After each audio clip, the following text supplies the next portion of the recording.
Ce matin, je rangeais la chambre de mes fils et je suis tombée sur ça. Un fier chevalier du Lion d'Or, prêt à défendre son royaume. Un royaume très connu d'ailleurs. Il s'étend majestueusement entre le lit et la commode. Puis, en continuant mes pérégrinations à la recherche d'une chaussette mystérieusement disparue, je suis tombée sur lui. Je sais ce que vous vous dites. Attendez, ce n'est pas un chevalier du Lion d'Or. Vous avez l'œil. Lui appartient au redoutable royaume du Taureau, un territoire ennemi situé bien plus au nord, tout près de la bibliothèque. Ils sont connus pour leur bravoure, mais surtout pour leur goût prononcé du pillage. Et leur réputation n'est plus approuvée, car en me retournant, voyez ce que j'ai découvert. Un beffroi, une catapulte, des magiciens en pleine incantation. Tout était en place pour l'attaque. Leur cible, ce pauvre château, déjà bien affaibli par l'assaut d'un pied rageur et désinvolte d'un enfant de 4 ans. Les scènes d'action sont des moments essentiels dans une histoire et peuvent malheureusement la décrédibiliser si elles sont mal écrites. Je n'ai jamais vu autant de débats sur la scène de bataille de Westeros, une scène dans le noir, avec des erreurs stratégiques, des engins de siège en extérieur, des actions trop rapides et une résolution un peu bâclée. Et sans oublier cette charge héroïque un peu idiote. Bref, les Playmobil de mes fils méritaient mieux.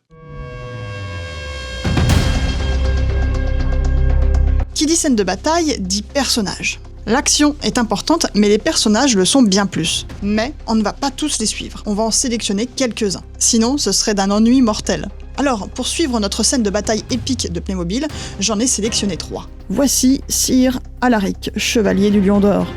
Il sait que cette nuit pourrait être sa dernière. Alaric incarne plus qu'un simple guerrier, il est le symbole d'un peuple d'une loyauté inébranlable.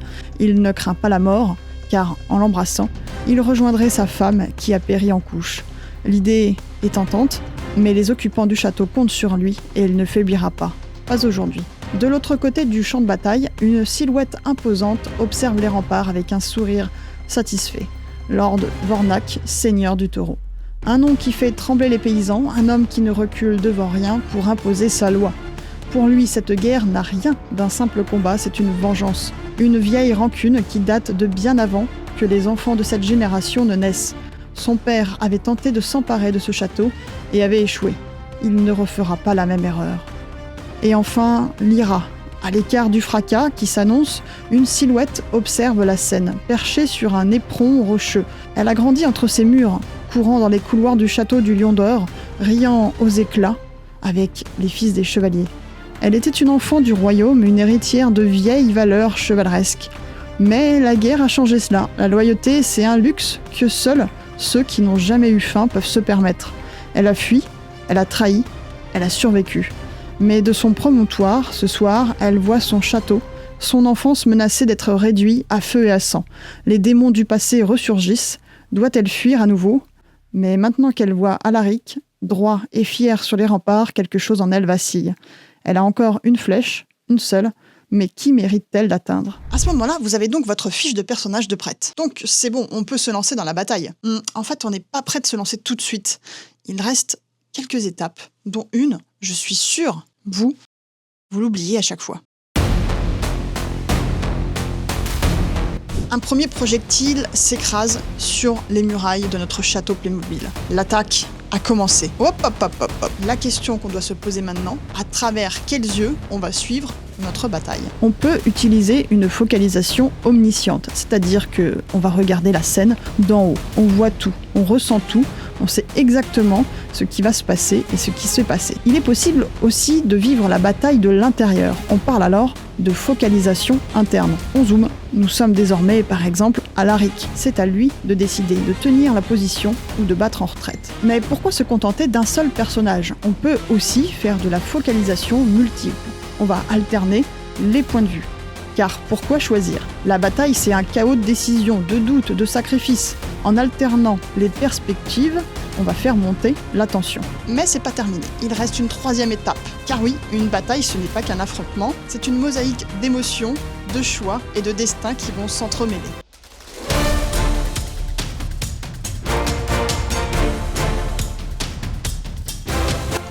Certes, sur le papier, c'est un siège, un château assiégé par une armée ennemie, une défense désespérée contre une force plus grande, mais qu'est-ce que cela signifie pour ceux qui se battent ?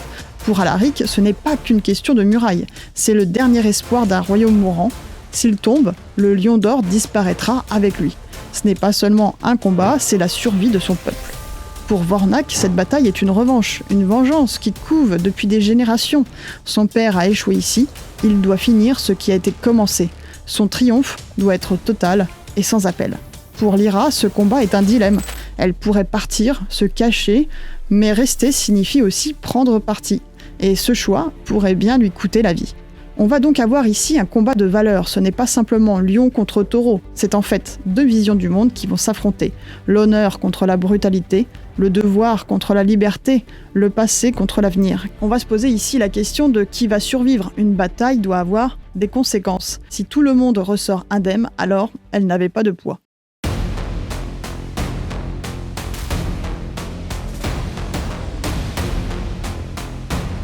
Une bataille bien expliquée, c'est pas une explosion de gestes complètement désordonnés. C'est une suite logique d'actions et de conséquences. Qui fait quoi, contre qui, où, pourquoi, comment et quelle émotion passe dans ce personnage. C'est à ce moment-là qu'on sort papier, crayon, gomme, taille-crayon et feuille.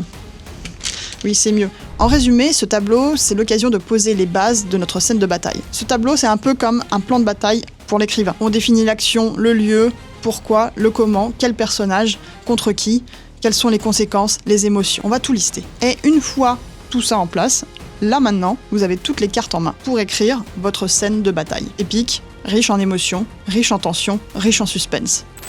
Et pour terminer, si vous aussi vous êtes auteur, vous écrivez des histoires et vous avez envie de les publier, eh bien n'hésitez pas à les checker dans la description juste en dessous. Je vous propose des outils complètement gratuits pour vous aider dans l'élaboration de votre histoire et pour vous aider dans la publication notamment. C'est gratuit, vous pouvez vous désabonner quand vous voulez. Voilà, servez-vous et à très bientôt pour une prochaine vidéo.